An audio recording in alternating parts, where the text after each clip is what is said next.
Hi everyone, thanks for joining. We're going to use this W+9 stamp set called Love Mom to make a Mother's Day card. I'm going to be stamping in Memento ink in rhubarb stalk and also stays on forest green.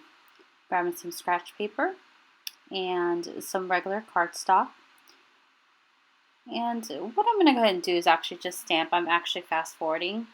I don't really have any rhyme or reason where I'm placing the flowers in that stamp set. I just want to fill in the way I like it. Typically when I have a brand new stamp, as you saw in the very beginning, I usually like to kind of just stamp off a little bit just so the ink can acclimate to the rubber stamp. And I'm stamping the leaf part now as well, which is part of that stamp set. If you saw really quickly there, I actually had messed up. And what's great about using a clear block is you can actually see what you're doing and restamp. You just have to be a little bit careful when you're doing it. I decided to go ahead and just fill it up and decided to group the little leaves into groups of 2. And next what I'm going to go ahead and do is emboss the saying on a piece of vellum. So I'm applying my anti-static tool and brushing it on there with the powder. I'm using one of the sayings as well from that same stamp set, bringing some Versamark and inking that up. And then I will be stamping it to the vellum. What you want to do is be really careful when you are embossing on vellum because it is very light and delicate, and also having so much of that embossing powder on such a thin piece of paper can also make it blob. So you just want to be very careful to press down and get the impression on, and then before you actually bring your heat tool, you want to kind of keep it running for maybe 30 seconds to a minute and get it really nice and hot so that you're not heating the vellum too long. So I went ahead and got my scratch paper, and then now I'm adding the embossing powder. And the embossing powder is the Stamp Pendus in Detail Gold. So I'm just shaking off the excess now. And the anti-static tool worked really well. I didn't really have any extras, so just to show you that. And what you'll go ahead and do is add in the extra excess back into the jar. The jars last pretty long, even though they are small, because if you don't use a lot of embossing, or you don't do a lot of embossing, then you'll still have a lot. So as I mentioned earlier, I waited a little bit and heated up my tool, and now I'm embossing it, and it went pretty quickly.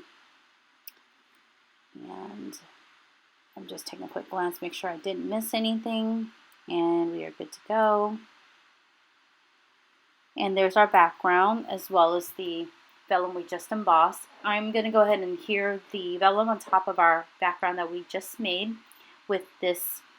It's a double-sided tape, and I just cut little square blocks to put on the corner, and then after that I'm going to adhere the vellum to the background. The only thing I didn't do, and I didn't film it, was I actually ended up adding a little bit more tape along the sides because it was kind of puffing up. But that's just something that I forgot. So if you're enjoying this video, please give it a thumbs up. I want to know if you guys want to see anything in particular besides like what kind of cards you want to see. Do you want to see more like Mother's Day cards, like seasonal or birthday cards, sympathy cards, those kind of things? Let me know. Leave a comment down in the description box. So I went ahead and adhered it, and then I decided it's really feminine. I wanted it to look feminine, so I grabbed my Fiskars corner rounder and just rounded all 4 sides. Usually when I do cards, at least for the YouTube channel here, I try to make it really simple so like a brand new card person or a brand new crafter can follow along really easily. I definitely think we can always make them a little bit more harder, but that's not fun when you're trying to learn. I think my next card I'm thinking about is maybe making a shaker card, which is really super popular. So I decided to go ahead and add foam squares there, and so then I can place it on top of the card. So as you'll see in just a few minutes, I just kind of skipped over. You don't have to see me putting so many in there. And then I started taking off the adhesive off the back of the foam squares. And then I decided, no, let me round the corner before I put it on top. So I went ahead and did that on the card base. The card base is just a simple 8.5 by 11 pink card base. but I went ahead and cut it in half and then just folded it. So it's just your everyday type. And so I'm going to go ahead and adhere that, just center it really quickly and adhere it. So basically that finishes the card. Thank you so much for watching. If you did enjoy it, please give it a thumbs up and also subscribe if you want to see more. If you have any comments, let me know. And next, you're going to see where else you can find me.